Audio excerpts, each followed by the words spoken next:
우리의 모든 응답의 시작은 예배로부터 시작됩니다.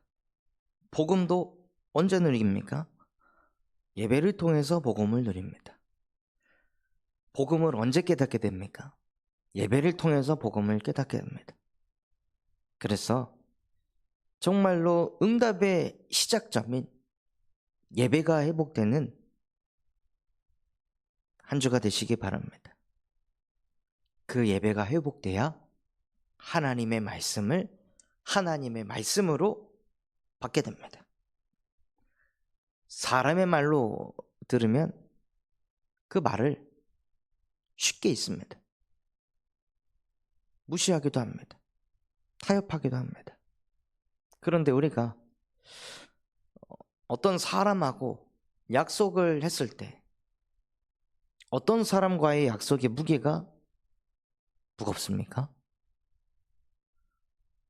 내가 만나는 그 사람이 세상적으로 막대한 성공을 한 사람이고 어마어마한 명예를 가진 사람이고 지역사회에 엄청난 영향력을 주는 사람이라면 그 사람과 언제 만나자 했을 때, 만납시다 했을 때 과연 그 시간을 딱 맞춰서 가겠습니까? 그 약속을 쉽게 잊겠습니까? 아닐 것입니다. 그 약속을 점검하고 확인하고 여기서부터 그 약속 장소까지 얼마나 걸리는지 변수가 생길 것까지 다 계산해 가면서 그 사람과의 약속을 지키기 위해 노력을 할 것입니다. 왜냐? 내가 만나는 사람이 대단한 사람이니까. 나와 약속한 사람이 대단한 사람이니까. 즉, 약속의 무게를 실기 위해서는 나와 약속한 그 존재의 가치가 우리에게 높아야 합니다. 그래서 우리가 예배를 한다는 것은 무엇을 하는 것이냐? 눈에 보이지 않는 성삼위 하나님과 만나는 시간입니다. 은혜의 보좌 앞으로 나아가는 시간입니다. 예배하는 그 시간에 하늘 보좌의 문이 열립니다. 말씀이 선포되는 그곳에 주의 사자가 주의 천군이 역사하여 우리에게 역사하는 모든 흑암이 결박됩니다. 눈에 보이지 않는 보좌의 축복이 임합니다. 언제요? 우리가 예배할 때. 하나님을 만난다는 것은 그러한 것입니다. 그 하나님은 말씀으로 천지를 창조하신 창조주이십니다. 감히 나 같은 게 피조물 따위가 어떻게 창조주 하나님을 만날 수 있겠습니까? 불가능한 것입니다. 길바닥에 있는 거지가 대통령을 쉽게 만날 수 있겠습니까? 불가능한 것입니다. 아무리 노력해도 될까 말까 거의 안 되는 일입니다. 그런데 예배를 통해 우리가 하나님을 만난다는 것, 예배를 통해 하나님의 말씀을 들을 수 있다는 이 자체가 엄청난 축복인 겁니다.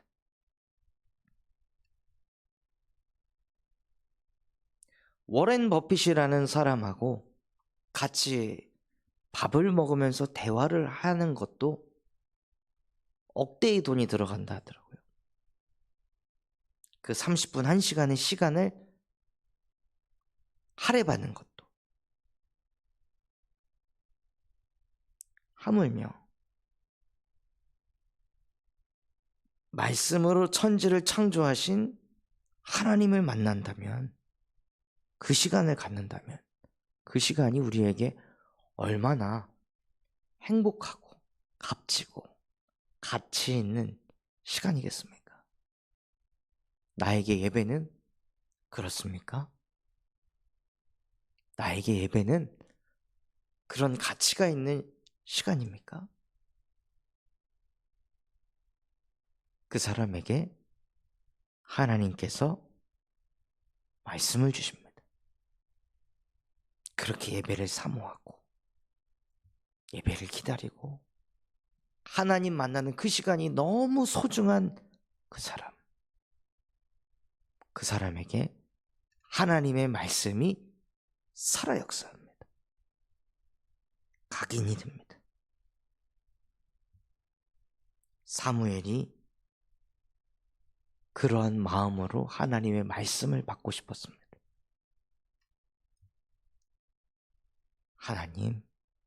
하나님의 말씀이 없으면 나는 이 현실에서, 이 현장에서 무너질 수밖에 없습니다. 내 생각, 마음, 감정대로 끌려가면 나는 쓰러질 수밖에 없습니다. 하나님, 나에게 말씀이 임하게 하옵소서. 말씀이 들려지게 하옵소서. 사무엘은 누구보다도 간절하게 하나님의 말씀을 기다렸고 그 말씀 받기를 소망하였습니다. 그런 사무엘에게 하나님께서 사무엘아, 사무엘아, 사무엘을 부르시고 사무엘에게만 하나님의 말씀이 임하게 하셨습니다. 사무엘이 붙잡아야 할 말씀을 사무엘에게 들리게 하신 거예요. 그러니 어찌 그 말씀이 각인이 안 될 수 있겠습니까? 그 말씀이 각인이 되고 말씀이 뿌리가 되리니 말씀이 체질이 되는 거예요. 말씀이 체질이 된다. 이번에 저도 예배하면서 말씀 체질이라는 것이 말씀을 따라간다.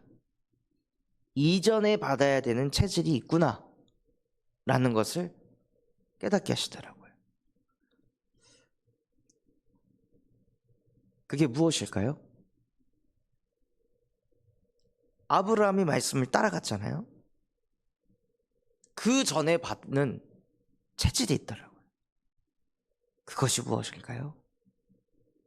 그것은 하나님의 말씀을 묵상하는 것입니다.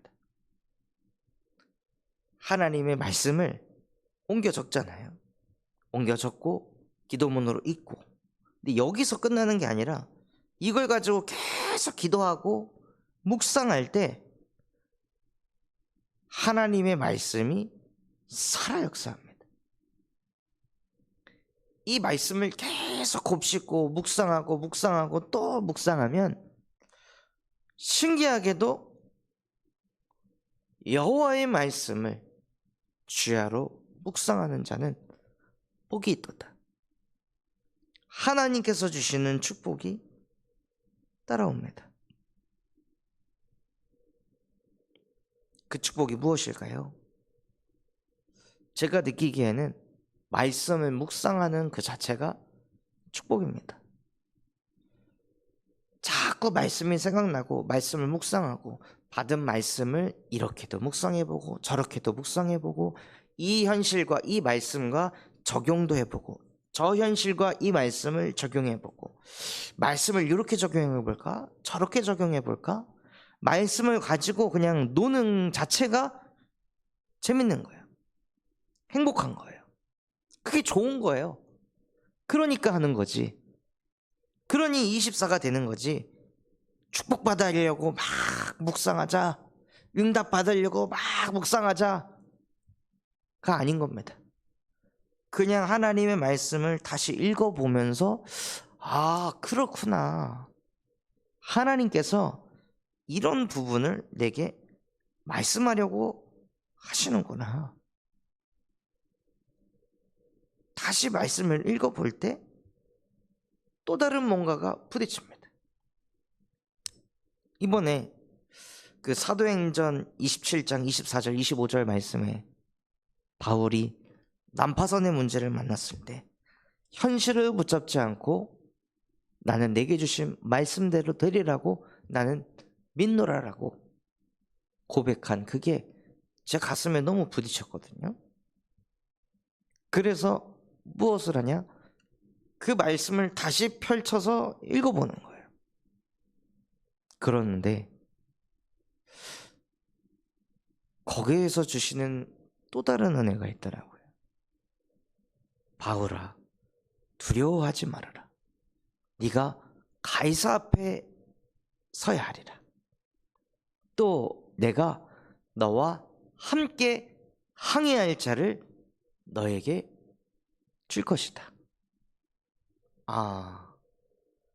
정말로 내가 언약의 말씀을 붙잡고 가이사 앞에 서는 그날까지 오로지 말씀 운동에 집중하고 있으면 하나님께서 나에게 함께 항해할 자들을 갖다 붙이시는구나.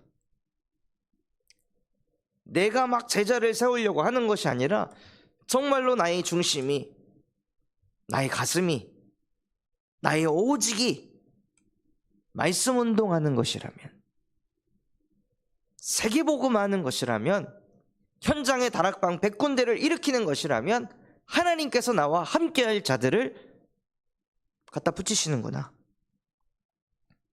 아멘. 아멘입니다, 하나님.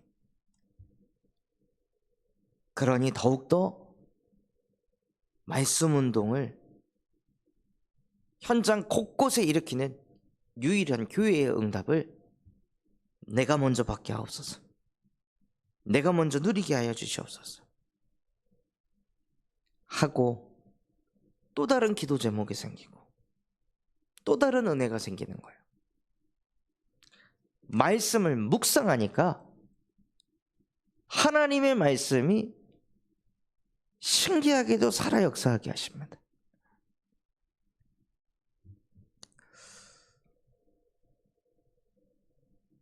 그래서 이삭은 무엇을 했습니까? 이삭은 복음을 체험하고 난 이후로 내가 원래 죽어야 되는데 나 대신에 순양이 죽었구나.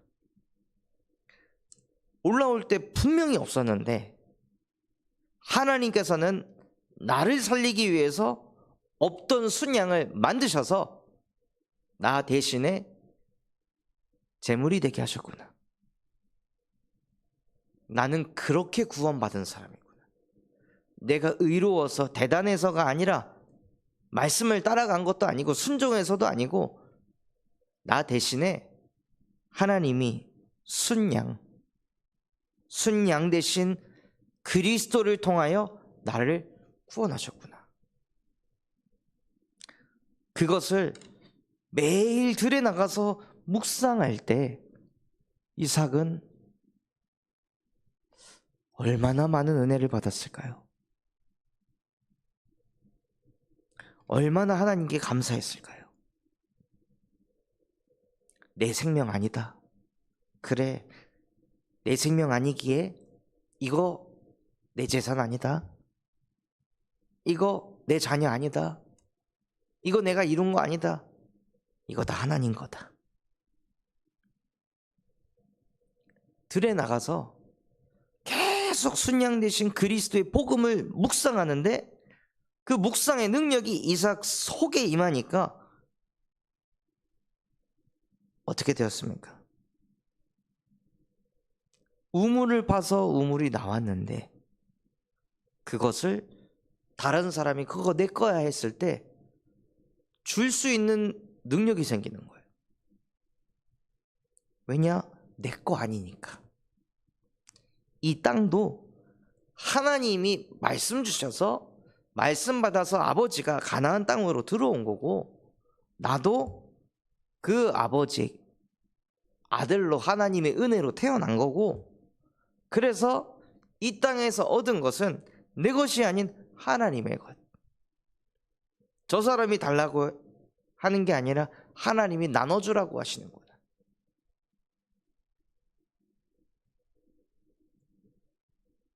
말씀을 묵상하는데 복음을 묵상하는데 힘이 생기고 감사가 생기고 여유가 생기니까요.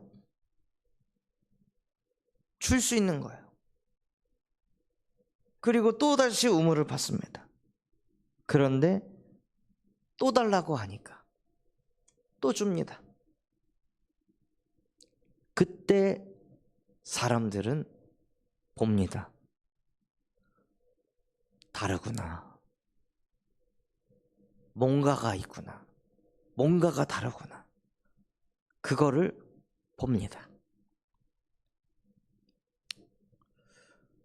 저희 교회 도연이라는 이 청년을 제가 계속 챙기니까 고시원 사장님이 어제는 문자가 오셨더라고요. 목사님도 만난 지 얼마 안 됐는데 저 아이를 저렇게 챙기시는 목사님의 모습이 참으로 존경스럽습니다. 저도 많이 배웁니다. 다 큰 어른이, 저만한 자식을 키워본 어른이 그런 문자를 보내시더라고요.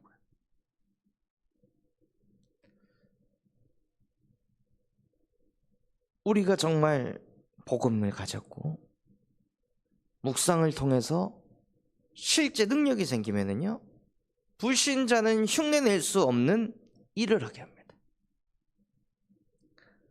그래서 성경에 뭐라 되어 있습니까? 너희 안에 착한 일을 행하시니까 그리스도의 예수의 날까지 이루시기를 원하노라. 그냥 착한 게 아닙니다. 사람의 생각을 초월한 착함이 나가는 거예요. 상식을 넘어서는 착함이 나가는 거예요. 이삭에게 그게 나가니까 또다시 우물을 파서 우물이 나왔을 때 그 우물을 빼앗았던 사람들이 은혜를 받고 감동을 받습니다. 이삭은 우물을 준 게 아니라 전도를 한 겁니다. 이삭은 헌신봉사를 한 게 아니라 여호와의 이름을 나타낸 것입니다. 그게 어떻게 가능하냐? 묵상할 때 하나님이 나에게 주신 말씀을 아침에, 낮에, 밤에 깊은 묵상 속으로 계속 들어갈 때 그 속에서 하나님께서 우리에게 주시는 또 다른 은혜가 있습니다. 새로운 은혜가 있습니다. 이번에 대청부에서 예배를 하는데 하나님께서 출애굽한 이스라엘 백성들에게 만나와 메추라기를 주셨습니다. 그런데 모세를 통해 무슨 메시지를 하셨냐? 먹을 만큼만 가져가라. 남기지 말고 다 먹어라. 내일 먹을 것은 내일 주서라. 말씀하셨거든요. 왜 그러셨습니까? 지금 눈앞에 먹을 게 많이 있는데 그 많은 거 다 가지고 와가지고 쟁여놓고 먹으면 되잖아요. 그런데 왜 내일 먹을 것은 내일 또 주셔서 먹으라고 하셨을까요? 신앙생활은 한꺼번에 은혜를 왕창 받아가지고 하는 것이 아닙니다. 신앙생활은 매일매일 은혜를 받는 것입니다. 매일매일 하나님의 말씀이 살아 역사한다는 걸 매일매일 체험하는 것입니다. 그게 신앙생활입니다. 하나님은 우리에게 옛날에 은혜 준 거 가지고 울고 먹는 하나님이 아니라 하나님은 날마다 우리에게 새로운 만나와 메추라기를 주시면서 날마다 예수가 그리스도 되심을, 날마다 복음이 복음됨을 누리게 하십니다. 그래서 우리가 가지고 있는 말씀은 옛날에 받았던 말씀이 아닌 살아 역사하는 생동력이 있는 말씀입니다. 그 말씀이 생기가 돼서 인간 속에 들어올 때 인간이 생명을 가진 영혼이 되는 것입니다. 그래서 오늘도 하나님께서 주신 말씀을 다시 또 읽고 묵상하며 또 작성한 기도문을 가지고 기도 속으로 들어가 하나님이 주시는 새로운 은혜, 만나 메추라기를 먹으며 그 속에서 주시는 힘으로 현장 살리는 전도자가 되시기를, 말씀 운동의 주역 되시기를 예수 그리스도 이름으로 축원합니다. 붙잡은 말씀 가지고 합심해서 기도하겠습니다. 하나님, 정말로 응답의 시작인 예배자가 되게 하여 주시옵시고, 예배 때 각인된 말씀을 붙잡고 한 줄 기도문으로 옮겨 적어 말씀이 뿌리가 내려지게 하시고, 그 뿌리가 내려진 말씀을 아침에 낮에 밤에 깊은 묵상 속으로 들어가 말씀이 살아 역사하여 그 말씀을 붙잡고 인도받을 수밖에 없는 말씀이 체질이 되게 하여 주시옵소서. 우리 군산 잠수만교회가 금토일 시대를 열고 세 가지 뜰이 세워지게 하시며 청년 전도 운동이 일어나게 하시고, 현장 곳곳에 성경적인 다락방 100군데가 일어날 수 있도록 축복하여 주시옵소서. 바티잔 성교원을 통하여 미래를 살리는 7천 전문 지도자가 세워지게 하시고, 호프 동아리를 통해 마약 예방 교육할 전문인과 사역할 제자들이 세워지게 하여 주시옵소서. 그럼 마음과 중심을 담아 합심해서 기도하겠습니다.